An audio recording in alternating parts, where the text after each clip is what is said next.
I'm Chris McNamara, and today we're exploring the sailing soul of Marblehead through the people, the passion, and the harbor that define it.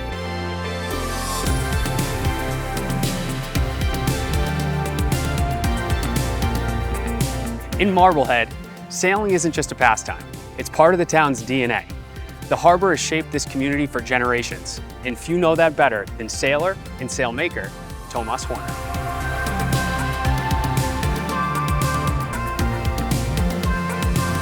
Tomas, when people think of Marblehead, they think of sailing. You grew up here sailing in the harbor, seems to be part of the rhythm of life in this town. Can you paint a picture of what that means to the people of Marblehead? I think the maritime history and the culture revolving around being on the water is incredibly strong here. Ever since settlers began living in Marblehead, people have always been connected to the water, whether it's fishing, sailing, recreational. People of all ages, kids are out there, people in their retirement years, people racing. It's just part of the DNA in Marblehead. For as long as I can remember, there's always been racing going on. The waterfront is very, very important to the culture here. People look at weather forecasts, tide forecasts, wind forecasts, instead of Google Maps and traffic around here. Love it. It's definitely very important for the people, the population here. So we're here at the historic Boston Yacht Club. Can you describe what this place represents, not just as a club, but also as it relates to the community? Yeah, the Boston Yacht Club is a really strong foundational part of the old town Marblehead. It's where people congregate to get access on the water, to meet up with old friends, make new friends, just do any socializing, and for quick access to the water. From here you have Crosby's, Maddie's, State Street, the whole culture of Old Town.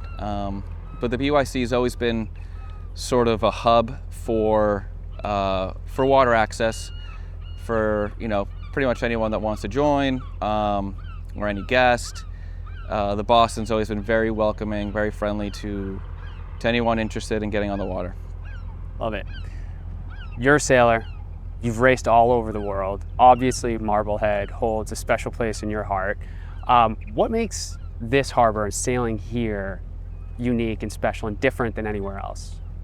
People care a lot about their maritime traditions here, I'd say, more than a lot of other places I've visited in Europe, South America, all over North America. I think people here are really proud of their connection with the water. The town's almost synonymous with the mooring field and with the ocean and all the activities. It's rare to find such a small town with so much activity on the water. Usually the waterfront is just one aspect of a town or a city. Here it's almost the entire identity, and that's really cool. And people respect that, and they care about it, and people volunteer, they nurture the waterfront culture, and it's part of the genetic composition of the people here. It's very cool. And so speaking of, any summer afternoon, you can see hundreds of sails in this harbor. What are we looking at? Can you tell me what's going on any given day in the summer? Is it racing? Is it leisurely enjoying the water? And where are they going? Well, sometimes they're not going anywhere. They're just doing laps, and they're doing a short race or two. But it's a variety of activities. I'd say, some people are cruising. They're going destination sailing. They're going from Marblehead to Gloucester, Marblehead to the South Shore, Boston. There's a lot of that's going on, especially if it's a nice day. But also there's kids out learning how to sail. There's kids learning how to race. There's adults doing casual racing, on most weekend days. There's also the occasional international competition that happens in Marblehead a couple times a year. So you'll see that bring in people from around the world to race. So that's what's happening, kind of out, outside the harbor, but also a couple miles offshore at the same time. Sometimes that's not visible from land, but it's definitely happening out there. Very cool. And you've competed in the World Championships, and is it often hosted in Marblehead? When was that, and what was that like, sort of sailing against the best sailors in the world in your home waters? So every couple of years, I'd say there's a international world championship hosted by a yacht club in Marblehead. The most recent one was in 2022, was the International Star Class World Championship, and the Star is a type of boat. It's a double-handed ex-Olympic class boat, which has a really strong following, and they, consistently get 100 boats at their events. So that was here in 2022. The one before was in 2018, and then periodically, every decade or so, we get like a major regatta like that, and it's really cool to have friends, from other parts of the world that come and visit Marblehead. It's funny, actually. I travel all these places in Europe and South America and all over North America, and people know about Marblehead. They've heard of it, or they've been here on a previous trip. It's really cool to see that, how well known the town is. Super cool. How do you feel about your performance in the 22 World Championships? We were top 10. I think we were eighth. Hey, that's impressive. Eighth. Wow. And it was good for us. We sailed against a bunch of ex-Olympians and prior world champions. So top 10 we were very happy with. Yeah. I guess it speaks to the prowess of the local Marblehead program. You grow up here, and there's just talent. You're learning from the best. And, it's a hotbed for sailing talent, I guess you could say. Yeah, I mean, Marblehead does have a number of sort of icons that grew up here, or that call this harbor their home. A number of innovators in the field, call Marblehead home, and that's definitely part of the history that is really interesting and attractive to me. Is that there's a lot of like important historical figures that have sailed here or competed in these waters. Nice. So changing gears for a second, you work at Doyle Sails. It's a world-renowned sail-making company, and it has strong roots here in Marblehead. How did this town become a hub for sail-making and sort of maritime innovation? Yeah, that's a really good question. So Doyle Sailmakers was started by Robbie Doyle. Robbie was a Marblehead native. He worked for Ted Hood, who was known globally as the innovator and the sort of creator of sailmaking. And he started Hood Sailmakers back in the 60s, I believe. And so people know that Marblehead is sort of the birthplace of sailmaking.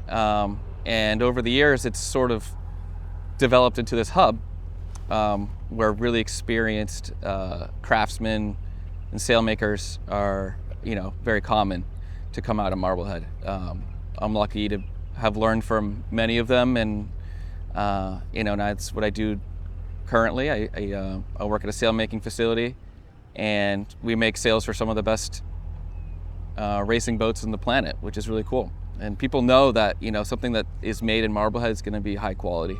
Nice. Do you feel there's a connection between the work you do and sort of what Marblehead stands for? I was thinking about this earlier, and I'd say that, Marblehead is a town that was started by Puritans, by Yankees. There's a lot of that old-time mindset. It's really hardworking people that care about the community, care about others, and it's people that have had to adapt to their environment, and that creates innovation. And so over the years, there's been several innovators in the maritime world that have come out of here. And I think it's based on, this hardworking, smart, innovative culture that is very highly concentrated here. And it's unlike many other places in the world. It's just a very high concentration of people working towards, similar goals. And so I think that's what's made, Marblehead an outlier in that. Awesome. So how has sailing shaped who you are as a person and as a member of your community? Well, sailing has been incredibly important to my life. Ever since I was a little kid, I've just been racing, and every weekend, it's just been part of what I do. Even the cold weather, when the weather turns here in the fall, it still keeps going, believe it or not. Either here or, you know, traveling to Florida in the winter. It's just, I can't imagine a life without it. It's been a privilege.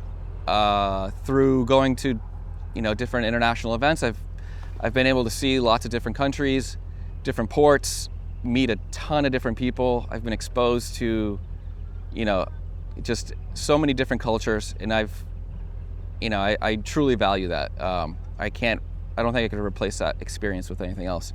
And also, you know, my role in a boat is fairly unique. I'm sort of skippering, in sort of the captain at the moment, for these different campaigns, and it's been really valuable to learn how to sort of manage, you know, people and temperaments, and, you know, get goals and objectives, and sort of managing that has taught me a lot about how to interact with people and how to respect different, you know, viewpoints, and I've learned a lot. So it's been incredibly valuable for me, this whole experience. Very cool. All right, last one for you, and I know you've touched on it, but if you had to describe the spirit of Marblehead, what would you say? The spirit of Marblehead, it's definitely people that want to have fun, want to socialize, meet new friends, and continue making, you know, stories and history with old friends through the avenue of water access, and just always being able to, at a moment's notice, hop on a boat and quickly make a memory. I think everyone is connected through that ideology here. So good.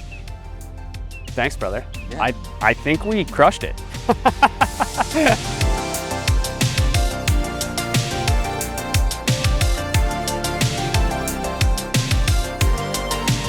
I'm Chris McNamara. Thanks for joining us here in Marblehead. If you love stories about community, coastal life, and craftsmanship, hit like, subscribe, join us for the next one.